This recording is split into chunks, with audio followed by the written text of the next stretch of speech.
Salam dostlar, biz bugünkü dərsimizdə XHTML anlayışından danışacağıq.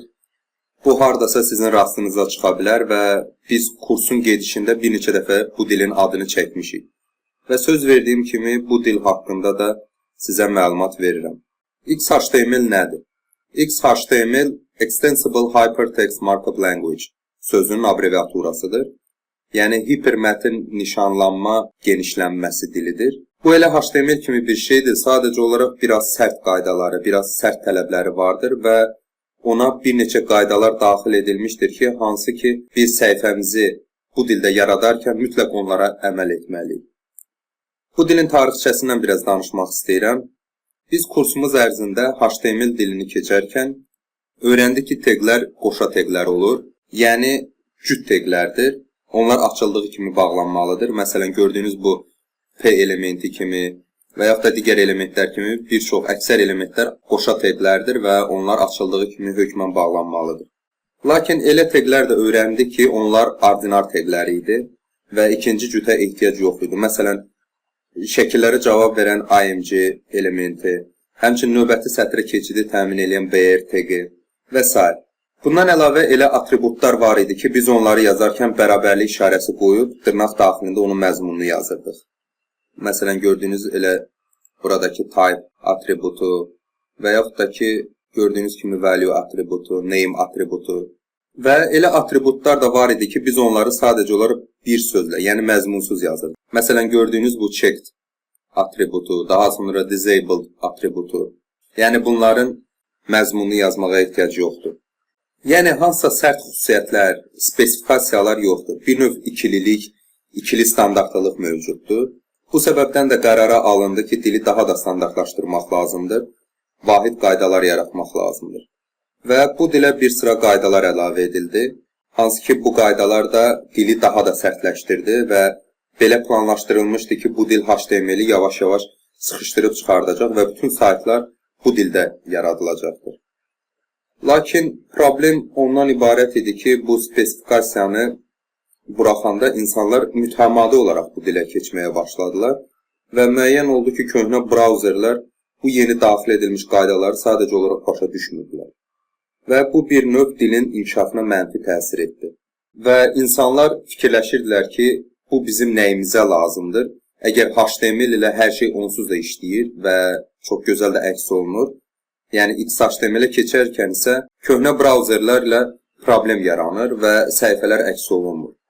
Bu səbəbdən də XHTML çox zəif inkişaf edirdi və brauzerlər yenilənirdi, yeni versiyalar buraxılırdı və insanlar köhnə brauzerlərdən artıq az istifadə edirdilər. Və elə bil artıq hər şey qaydasına düşürdü və XHTML 1.0 versiyasından sonra onun davamı kimi XHTML 1.1 spesifikasiyası da çıxdı.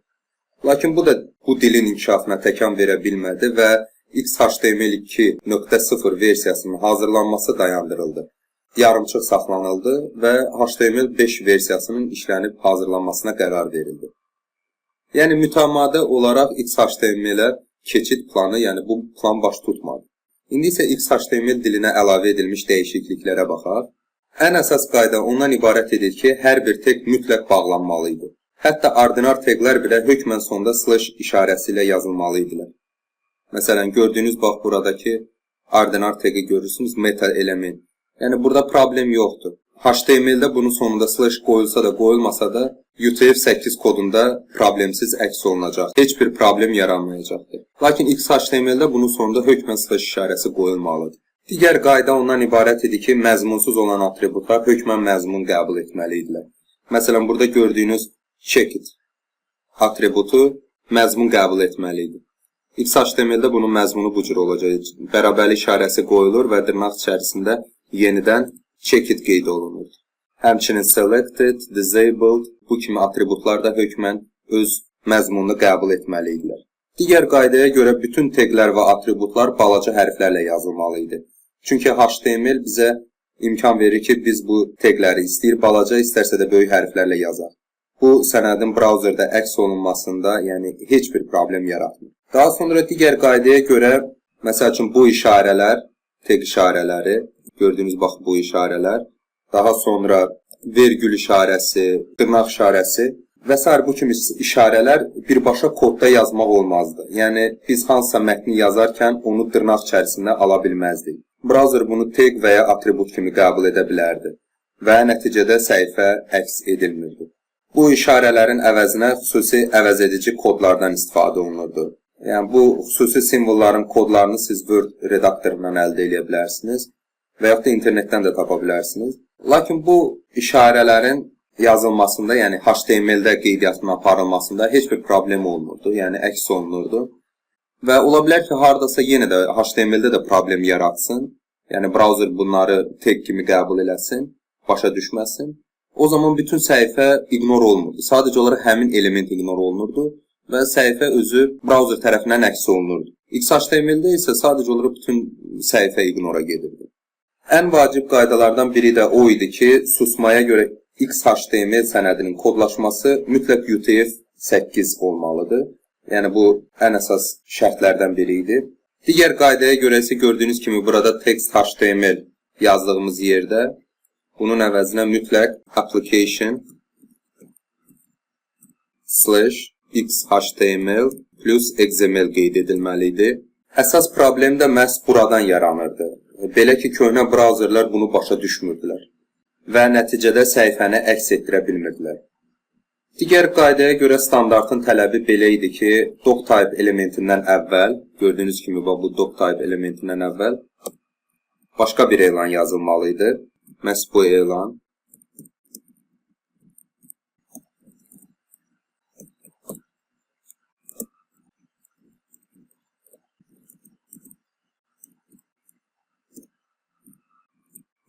Həmçinin biz burada doctype-ı da dəyişməli idik. Burada XHTML-in özünün doctype elanı var. Bunlardan əlavə ən maraqlısı o idi ki, XHTML qaydalarında sadalanan sərt qaydalardan hansısa pozulardısa, bu zaman browser səhifəni əks etdirmirdi. Əvəzinə isə ekrana xəta qaytarırdı və bu da bu dilin gec yayılmasının və inkişaf etməməsinin əsas səbəblərindən biri olmuşdur. Lakin HTML-də vəziyyət başqa cürdür. Məsələn, əgər biz hər hansı bir xırda səhv buraxsaq, tutaq ki, abzas yaradan P elementinin, bağlanan P elementini yazmasaq, yəni bu zamanda browser bunu yenə düzgün əks etdirəcəkdir və heç bir problem yaşanmayacaq. Və yaxud da hansı atributun məzmununun dırnaq işarəsində daxilində yazmasaq, bunu da browserlər başa düşə bilir çox hallarda. Başa düşməsə belə, o sadəcə həmin atributu və ya atributa daxil olan elementi ignor edəcəkdir. Səhifə özü isə əks olunacaqdır. Yəni, nə səhifəyə, nə də digər elementlərə təsir göstərməyəcəkdir. Yəni, browser XHTML-dən fərqli olaraq HTML-də buraxılan səhvlərə loyal yanaşırdı. Onu da deyim ki, hörümçək torunun bu cür sürətlə inkişaf etməsinin əsas səbəbi odur ki, HTML-də çox sayda insan yazır. Bunlardan çoxu həvəskarlardır və ya təzə-təzə öyrənənlərdir və bu baxımdan da çox sayda səhvlər buraxırlar. Lakin HTML-də bu səhvlərə, yenə də deyirəm, loyal yanaşıldığı üçün səhv yazılan kodları belə browserlər düzgün əks etdirə bilirlər. Beləliklə, XHTML-in nə olduğunu və onun HTML-dən nə ilə fərqləndiyini və tarixi barəsində məlumat əldə etdik. Və gələcəkdə bu dildə yazılmış sənədlərlə qarşılaşsanız, artıq düşünürəm ki, onunla işləmək sizə heç bir çətinlik törətməməlidir. Bugünlük dərsimizi burada yekunlaşdıraq. Sağ olun, gələn dərslərimizədir.